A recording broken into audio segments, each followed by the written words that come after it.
morning. For the last time, Peckway Valley, I'm Hope Fisher, and today I'm covering national news.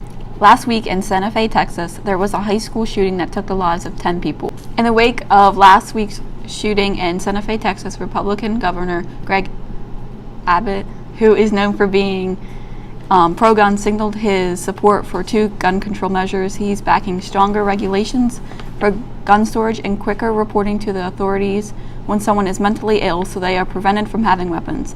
That's all for this year. Farewell, and now to Nick with local news. Hi, I'm Nick, and this week in local news, a tractor trailer drove through a guardrail and went into a creek in Lake Hawk Township. Thankfully, nobody was injured in the crash. This crash took place very close to Peckway Valley High School, as some of you may have seen on Snapchat.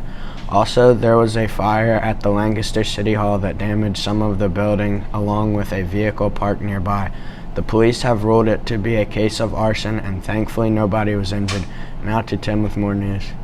Good morning, Peckway Valley. As my final address to you, I will be covering both political and international news. For political, President Trump is currently feuding with China over new trade conditions that are being discussed. The threatened and potential trade war is now being put on hold. China recently declined a deal to purchase $200 billion worth of United States goods each year.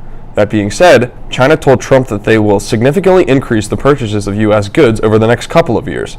This comes after a time of tension, with each country recently threatening to tariff the goods of the others. Closely related to China, North Korea recently had a demonstration of the destruction of 3 of their nuclear test sites, with 24 journalists from news sites around the world being invited to observe the spectacle. This should be a welcome sign, as it comes only weeks before the scheduled meeting between Trump and Kim Jong-un for denuclearization talks. However, many news sites, reporters, and White House sources doubt that the Singapore summit will take place. That's what we have for you for this last newsroom of the school year. This is Tim Leroy passing it off to Luke. And remember, Peckway, stay woke. Hi, my name is Luke, and in This Week in Business, we will be talking about Trump's new trade target, cars. His administration confirmed that it's very likely that he will put a tariff, which is a tax on cars. This would include all imported vehicles and automotive parts. This tariff is expected to be 25%. Recently, Trump has been critiquing Ford and other automotive companies for building vehicles in Mexico, then importing them to America. With automobiles being a huge industry to our nation, this could change a lot. But we will see how this new tariff will change America's income in this aspect, and how it will change things for all of you out there getting ready to shop for cars. Now to Ariella with science. Hi, I'm Ariella, and this week in Science News, NASA is planning on sending a helicopter to Mars. NASA wants to prove that it can sustainably fly around the planet's thin atmosphere at low altitude with a tiny helicopter. NASA announced Friday it will send the Mars helicopter to the Red Planet with the Mars 2020 rover. NASA hopes that the helicopter will eventually give scientists another vantage point to observe Mars. Its mission will be to take 5 test flights after it lands with the rover in February 2021. Now to John with sports. I'm John, and this week in sports it's all about hockey. The Las Vegas Knights, a newly established hockey team, has made it to the Stanley Cup final. This is the first season in team history, and no one expected that they would even be close to making a run for a championship.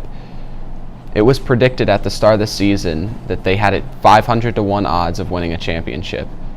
Their fate is not set, but based on how they have played throughout the playoffs, they are the favorites to win by many.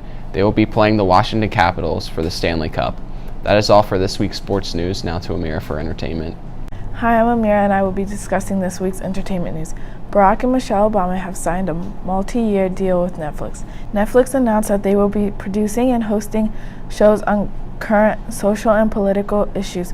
The couple has created Higher Ground Productions, which will produce their shows that could air to Netflix 125 million users by 2019. That's all for this year's news.